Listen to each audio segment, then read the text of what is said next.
Good morning, ladies and gentlemen. My name is Adam. I'm a journalist working for Danish national broadcast, and I've been asked to moderate this morning's session, which is, as you probably know, on the challenges and solution facing Denmark's energy and climate policy. And we're fortunate to have on the panel, you could say, the three main actors involved. You've got the state, you've got the industry, and you've got the NGOs. We've been working on climate and energy issues in a pretty consistent manner for the past 40 years, ever since the oil crisis in '73, where we started doing energy savings, simply to protect our own economy, which was in shambles after the oil crisis.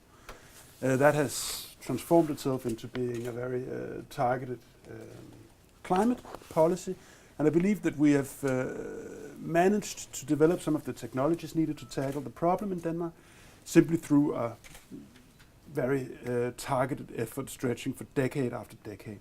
We've just made a projection on our energy use and our consumption of coal for the coming 10 or 20 years.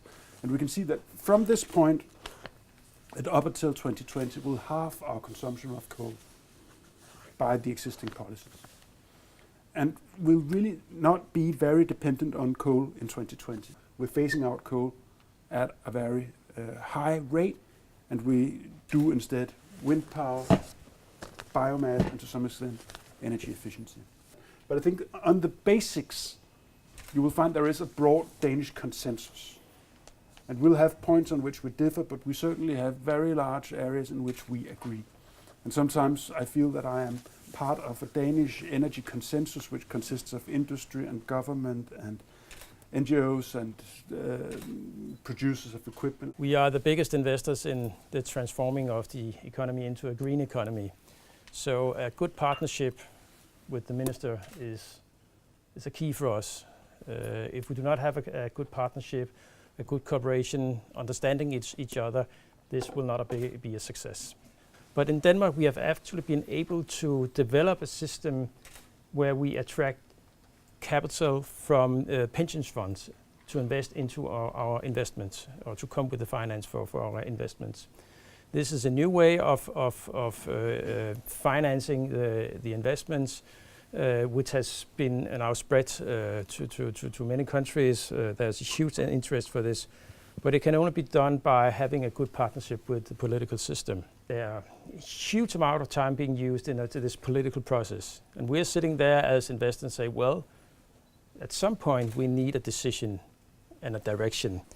And here, when we're talking about wind energy, putting 50% in 2020 in and more in afterwards, we need decisions of how to use the electricity from the wind turbines. We as NGOs think that Denmark can do better, but we are doing quite good right now, actually.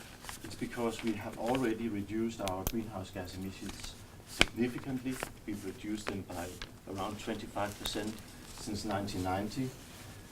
We have plans and measures in place that makes it possible for us to reach the next important target, which is a 40% reduction of the greenhouse gas emissions, the domestic greenhouse gas emissions by 2020. And then we have even more ambitious targets, namely to have full use of renewable energy in heat and power sectors by 2035, and completely decarbonize the Danish society by 2050. All in all, those targets are the most ambitious targets for any industrialized country yet. But the first challenge I'll mention is to reduce the emissions from the transport sector. The long-term solution is, of course, seen from our perspective, to switch to electric vehicles, and they should be fueled by wind energy. The second challenge I'll mention is to ensure innovation in green energy industry. Producing solutions to the climate problem is very important to the Danish economy. Right now we have an emissions trading system that is not working. We have a very low price on CO2 emissions, about 5 to 6 euros. It was expected to be about 30 euros per ton of emissions. And here, if you can make the system work, and actually taking the German suggestions to implement this stability mechanism before 2021. Well, I agree very much with that. That would be the one thing that would help us the most. That would be a better price of carbon. And the difference in our price tag in doing it in 25 to 30 would be very large, whether we had if we have a good carbon price or a bad one. That would make all the difference. Yeah. So that is probably the most important front line for us to work on. That is the European emission schemes. Right. Justin Gullis with the New York Times. I want to pick up on a point you just made and ask maybe the minister also. To what extent, as the rest of the world looks at Denmark for possible answers, I wonder to what extent Denmark is a special case. You trade electricity with a country on your border that has a lot of nuclear power. You trade electricity with a country that has essentially 100% renewable, 100% hydro, and more to spare. Does that tell the rest of us much or anything about exactly what to do? I think that we cannot praise enough the fact that we trade electricity with our neighbors, because that means that we can share some of the spare capacity. We don't need always to be an energy island where we're always 100% self-reliant. We can sort of rely on each other and share whatever capacity there is. That's a major strength. Yes, I just want to mention that, I mean, despite that we've faced in a lot of wind in our energy system in the last 20 years, we haven't had major blackouts because of the wind in the system. And that's the same situation you see in Germany these years, where they change their energy system rapidly.